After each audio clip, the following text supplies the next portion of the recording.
A medium is someone who can connect with spirits that are on the other side, spirits that have passed, and we have an ability to speak with them and get messages from them. And it can be very healing for people. For instance, for me to contact someone that has passed, and they can talk to me, and then I can repeat what they are telling me to the person who's needing to hear it.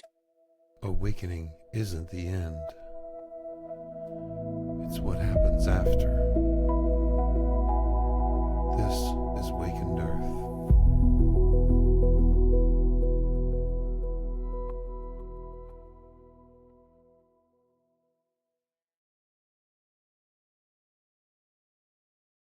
Hello, welcome to the Wakened Earth podcast.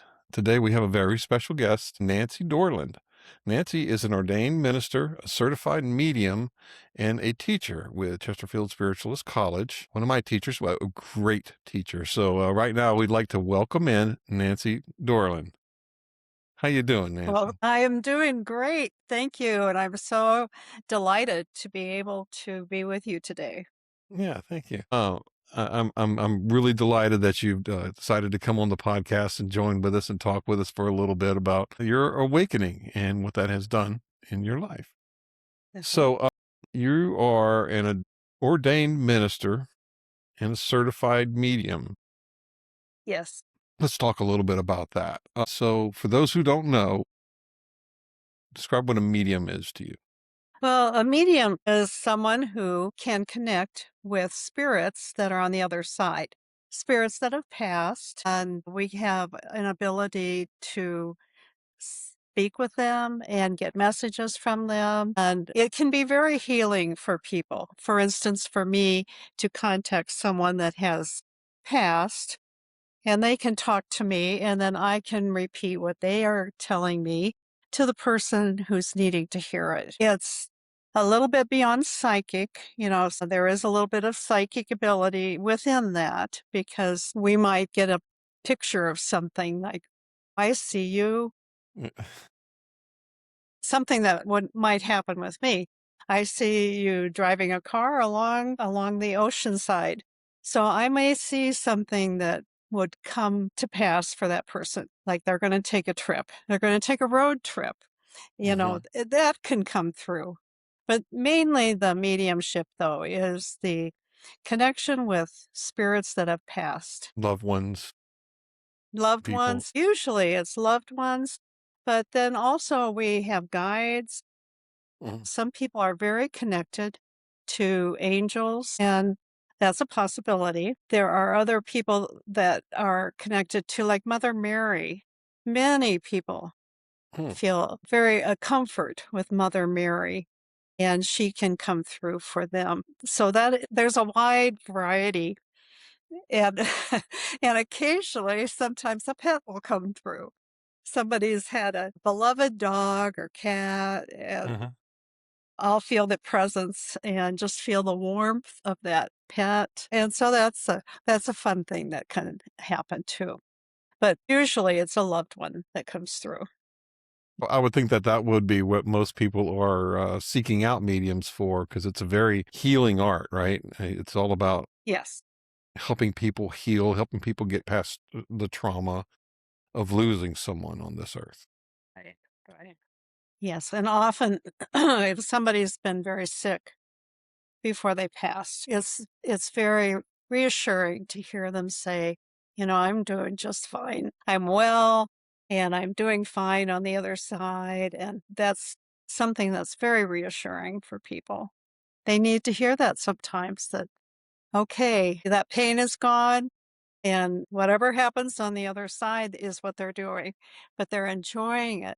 They're enjoying life and that's part of life that's on the other side. And it's just a very beautiful connection. Well, it's beautiful on the other side, right? So Yes. hopefully a little bit Yeah. of that like flows into the message, just a little touch of the unconditional love on the other side to help us heal. Definitely. Yeah. Definitely. Lots of unconditional love. And the people that come through from the other side, the spirits that come through, are wanting to reassure their loved ones that they're fine and that they, no matter how they made their transition, that they're all right now and Yeah. they're happy and they're progressing and they want them to move on and to feel that.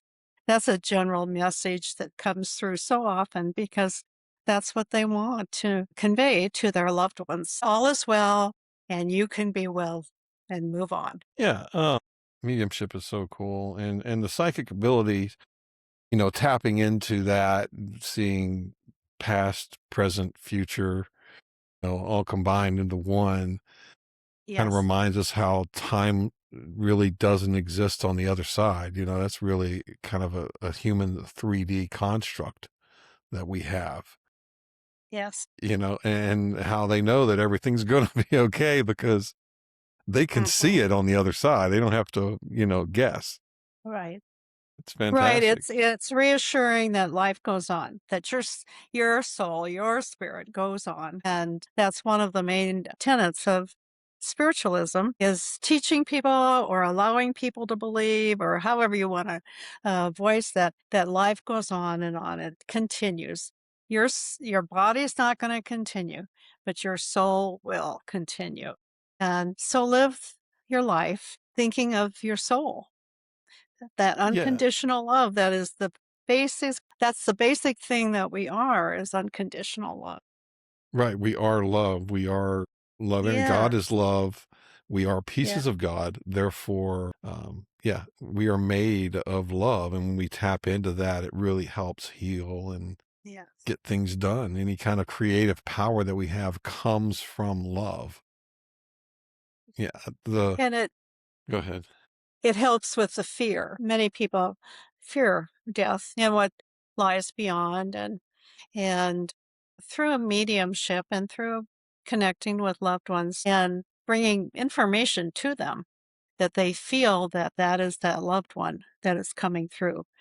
Whether it's through just a presence that they feel when we're speaking or some story that comes through, that can happen. A name can come through. It doesn't have to be a name, but it can be. There's various ways for people to feel, oh yes, this is mom, this is dad, this is somebody that's coming through and I feel their presence. And it helps alleviate that fear and that knowledge then can come through that life goes on and on. The continuity of life. We Yes. are in eternal beings having a human Yes. experience, right? Yeah. Yes. And Yeah. isn't that a joyful thing? Right, right. It really All of puts this things is in perspective when you think about it that yes. way. Yes. Absolutely.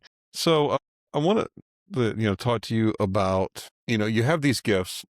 What was life like before you had these gifts? Do you remember a time when you didn't have the gifts? Well, I came to the realization that I was a medium later in life. I was always interested in philosophy, not particularly religion, although I did practice religions, but the actual coming to the realization that I could connect with the other side in a meaningful way, beyond praying, beyond me just talking to my deceased loved ones that I So could actually go beyond that. you could actually get in touch with them. So what was your background? What were you doing before you started becoming a medium? Well, I worked as a court reporter in the legal system in a Okay. courtroom for almost 40 years. So I saw lots of different activities that people, um, wasn't the highest and best. It takes all, And right? I, Yin and yang, right? Yin and yang, yeah, good and evil. and in part, that kind of led me to search too. Thinking, why do people do these things? And what is it about them that they think that it's all right if I can behave this way? And I can treat other people this way. And it furthered my search. I did take philosophy classes when I was in college. I have a degree in English literature. and I have always enjoyed philosophy, and the English literature has helped me to write sermons, Yeah, I so bet. eventually I could use it. Took a long time. Right. So it was, you said it was like later in life when this happened. And now, Yes. so when this happened, did it change things in your life? Did like, Yes, it did. I came to a point where I knew that I needed more of a spiritual influence in my life. And I have a friend that had a metaphysical bookstore, and she was having classes, and I started taking some classes, and all of a sudden it was like, well, I can do this. I can talk to the other side. I can I can do all these things, and they yeah, came pretty easily. But I think part of it is, we all have gifts. We all have gifts. And I just believed that I could do it. And that's such an important part of yeah. experiencing and showing your gifts is believing in yourself initially, especially, "Oh, I can do this. This is not as odd and woo-woo or whatever people tend to think So what is did your family really a think calling." about it whenever you started telling them about these kind of things that you were doing this? What did other people think about it? Like your family, were you Well, married or? you know, I was married and I have children and Mhm. grandchildren. Mhm. They just kind of think that I am a little eccentric. Mama's woo. But prior to really getting into the mediumship, the spiritualism, I Mhm. had studied A Course in Miracles. I had done a lot of reading that kind of led me along the path.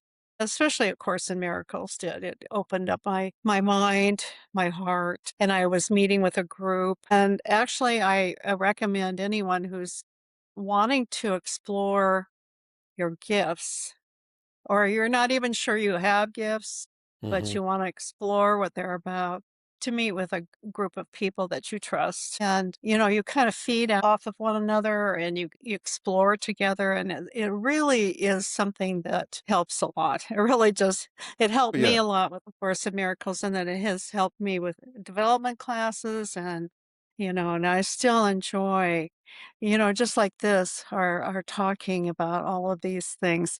I just really love this. It's delightful for me because, it is such a joyful thing in my life, and I want everyone to consider doing that, some Well, aspect. it's so important to find like-minded people. I mean, that's what the Yes. whole idea behind church is.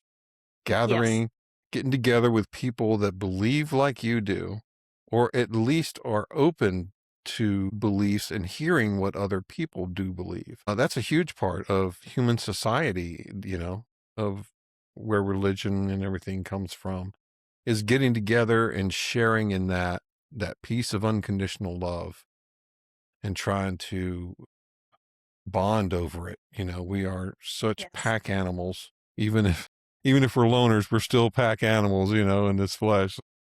Yeah. Well, the sense of community is very important. I think that's kind of a basic draw for all humans, that we need a sense of community. And it can be just family, but often you want to go beyond family because you want to explore more than just what your family conversations are.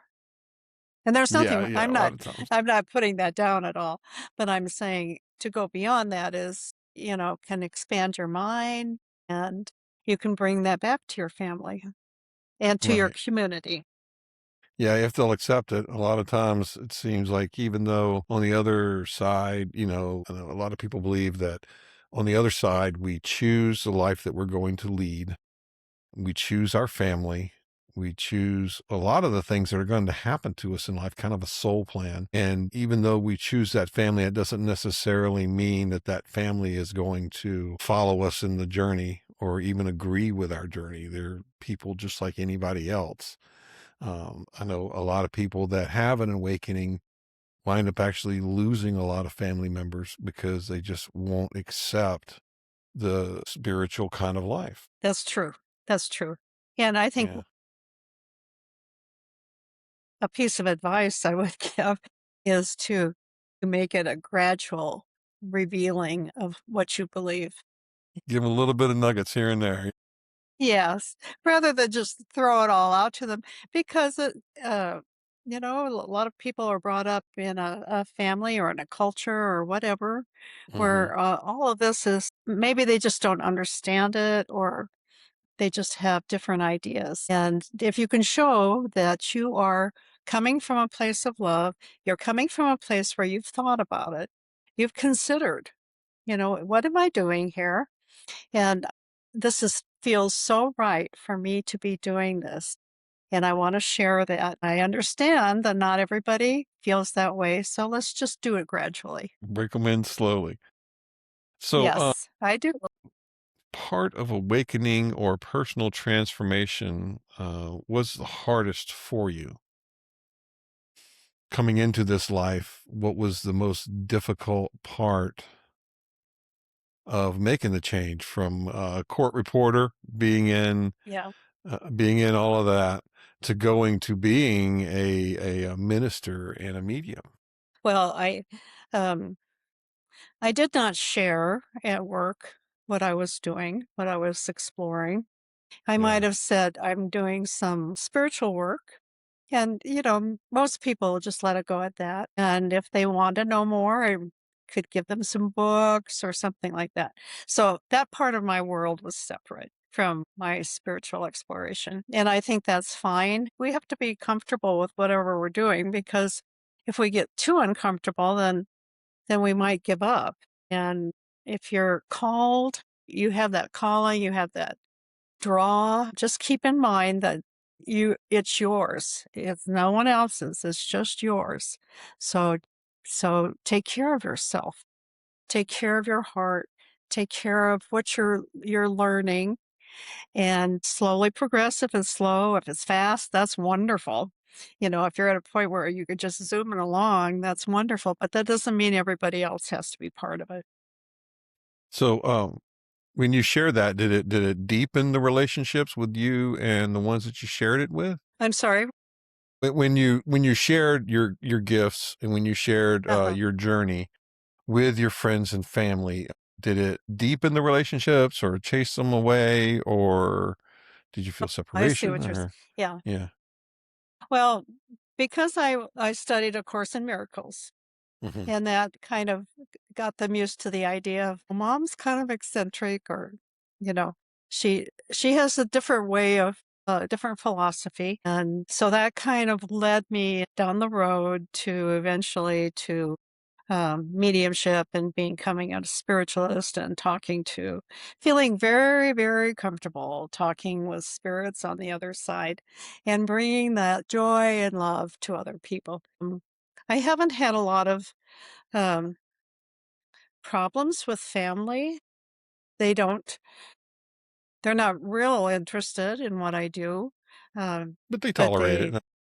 yeah, they tolerate it. It's Uh, like it's go, like, go ask "Guys, you don't mom. understand. Yeah. Can be I so think, cool."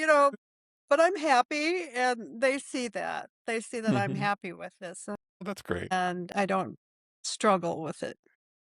Yeah. And I think that helps because your family wants you to be happy and they want you to be doing things that you love. So if you're not struggling, I'm not saying there isn't any struggle, but it's not a fearful struggle. It's okay, I'm growing and give me more. How can I do more? How can I expand this? Yeah, yeah, yeah, it's all about growing, right? That's the whole point of Yes. being here. Yeah, is learning, Yes. growing, giving Yes. our soul some wisdom. And I'm just still working on it. Yeah, To the day aren't I we all, die, right? I'll be working on it. So, if you had, like, one thing that you really wanted people to understand after watching this episode and listening to your story, Mhm. would be one thing that you'd want people to take away from it? Well, I would want them to feel comfortable with whatever gift they feel. if they feel an intuition, like they know somebody is going to be calling and they call, those types of things happen. But even more than that, you're trusting your intuition.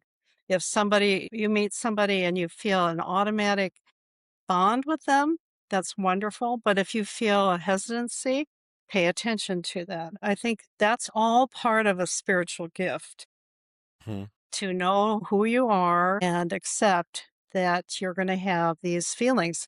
And that doesn't mean that they can't change and you can't get to know someone or, whatever. But pay attention to where you're at, what you're feeling. And if you're drawn to feeling spirits around you, Hmm. if you're, I think mom's visiting me or grandma's over here, Yeah. she's whispering in my ear. Well, don't discount it, accept it, and just have joy with it. This is Be this there. stuff is all something that should make you feel comfortable. Don't feel fearful about it. So I think let me that's ask you. what That's the one thing. When you when you're, let's go back to just to the mediumship just for a minute. Whenever you're sensing spirits or talking to spirits, do you ever like get visuals or smells or anything like that? I get visuals. I Visuals. will see, for instance, I might see something that has happened recently. This woman I was talking to, and I said, I see you and a man, and you're sitting on a park bench and you're near the water and you're just really enjoying yourselves. And it turns out that that was her husband. And they used to go over to the park and they would just sit and kind of hold hands. And they just had a beautiful relationship like that. So I did see a picture like that, and it was very comforting for her to hear that. That's So I great. do see things, not always, not Hmm. always. And uh, when you take development classes, that helps a lot because we have symbols. We start working with symbols because sometimes a spirit might be coming through and the words aren't coming through, but you see something like a red rose would be love. There's some of them that are kind of obvious symbols, but then we get into more and more of a symbol. Like if I saw a book, then I'd go, okay, I see this book. Now show me something about this book. And I'm talking to the spirit, and the spirit say, open the book. And I open the book and then I see a picture of a carriage. So we're going back several generations to somebody that was maybe 3 or 4 generations. Sometimes they come through because they had those gifts. And so they're coming Pass through them to down. say, hi. This is in the family, and I had that too. And, so there's different ways that they come through. I do not have the sense of smell with that. I hear and I see, but I know people that do. That have that. They have there are different gifts that can come through. I have a friend that feels like when somebody dies, they feel how they died. Huh. I don't have that. You know, Doesn't seem like that'd be very it's pleasant. just fine. It's all different and it's all different. But it's, Yeah. I we have feel different clairs. decapitated. Yeah. I don't know. I don't like this. Yes. I don't want to hear that. Yeah. But it is evidential to the person that is sitting there, the sitter, we might call them. That is evidential if you can say, "Oh, this person had a lot of chest problems, and I think maybe they had a heart attack because I feel this pain." And It's tight. the Yeah. person sitting there can say, "Yes, this my my dad died from a heart attack," or something like that. So there's all those different clairs, the clairvoyance, clairaudience, clairsentience. That's what we call them. Okay. You said that you used to believe that this growth and awakening spiritual life would be boring, but evidently, Yeah. evidently it's not, man. Like, Yeah, it is. you know, seeing all that. So you Yeah. tell us Yes, I about had what. that yeah, I did have that idea that if I become spiritual, if I'll be sitting and meditating all the time and it'll be Oh, boring. Yes, I need to yeah, go find a cave. yeah, yeah. Yep, You that's find it. yep. Yes, but obviously that hasn't been the case for me. But that was kind of a stereotype I had. And also, oh, I can't have any fun. I like to have a glass of wine now and then. I can't do that. Or, I'll have to change my friends because some of my friends do things that I don't want to do. Hmm. Those types of ideas, kind of Yeah, like the guy that stereotypical. came to Yogananda, the rich man, and wanted to, learn from Yogananda, and he says, "Hey, look, it's like I drink, I smoke cigarettes, I like women. It's like if I come to hang out with you, do I have to quit all that?" And he said, "No, you Hmm. don't have to quit any of it." He was like, "But the more you learn, the less you'll probably want to do those things. But I'm not going Yes. to tell you you can't do them. You just won't want to do them anymore once you start experiencing that eternal love and that unconditional love that comes with it. It kind of burns all that stuff away. Yeah. You're able Yeah. to have I real think fun." yes. And I Yeah. think that's true in our personal relationships where maybe a person is very critical and judgmental, and in particular, that kind of just, it becomes less and less important, and you're accepting people as they are, and you're encouraging them to be not be a better necessarily, but to have a different way of looking at things. And yes, so yeah, it just kind of changes. Yes. Okay. Yeah. Well, we're going to wrap this up here. We've had a great conversation, and Yes, it's I been just fun, wanted, Joe. yeah, it is. It's real fun. If the people wanted to reach out to you and get a reading or use any of your services, how would they get in touch with you? Well, through either my email, or you can text me, or I am on Instagram. Oh, Okay. yeah. Well, I'll definitely be sure to post those links in the comments Oh, below thank you. the podcast. And Nancy, it's been such a pleasure. Thank you so much for coming on the Wakened Earth podcast. All right. Yes. Well, thank you so much. And thank you. I've It's enjoyed it. been great. All right. Thank you. Yes. Bye. Yeah. Thank you for joining me on Wakened Earth. If today's conversation resonated with you, please subscribe, leave a review, and share this episode with someone who may need it. A special thank you to our guests for sharing their story and wisdom today. You can find links to connect with them in the show notes. Remember, we're not escaping the human experience. We're waking up inside it. Until next time, I'm Joseph Paul. Be present, stay curious, and keep awakening. Peace.